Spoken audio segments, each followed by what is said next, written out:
Electoral ബോണ്ടുകളുമായി ബന്ധപ്പെട്ട വിവരങ്ങൾ തെരഞ്ഞെടുപ്പ് കമ്മീഷൻ പുറത്തുവിട്ടപ്പോൾ ഉത്തരങ്ങളെക്കാൾ ഏറെ ചോദ്യങ്ങളാണ് യഥാർത്ഥത്തിൽ അവശേഷിക്കുന്നത്.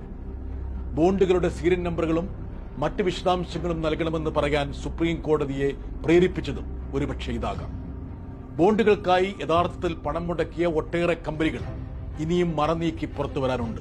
2018-19 വർഷം 2500 കോടിയോളം രൂപയുടെ ബോണ്ടുകൾ ക്രയവിക്രയം ചെയ്തു. ഇതിന്റെ കണക്ക് ഇനിയും പുറത്തു വരാനുണ്ട്.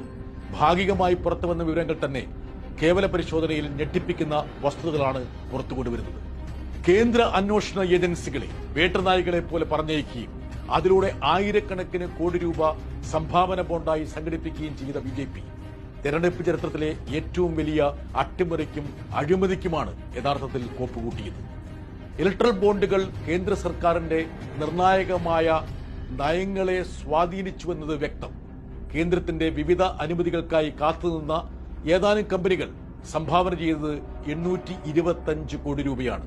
ഏറ്റവും കൂടുതൽ സംഭാവന ചെയ്ത 5 കമ്പനികൾ എടുക്കുകയാണെങ്കിൽ അതിൽ 3നെയും സംഭാവനയ്ക്ക് പരുവപ്പെടുത്തിയത് എൻഫോഴ്സ്മെന്റ് ഡയറക്ടറേറ്റിനെയും ആദായനികുതി വകുപ്പിനെയും ഉപയോഗിച്ചാണ്. ഇലക്ട്രൽ ബോണ്ടുകൾ സമ്മാനിച്ച 30 കമ്പനികളുടെ പിന്നാലെ ആദ്യം വന്നത് എൻഫോഴ്സ്മെന്റ് ഡയറക്ടറേറ്റ് ആണെന്നത് പ്രത്യേകം ശ്രദ്ധിക്കണം. വാങ്ങിയവർ, ബോണ്ടിന്റെ തീയതികൾ എന്നിവ ഉൾപ്പെടെ 337 പേരാണ്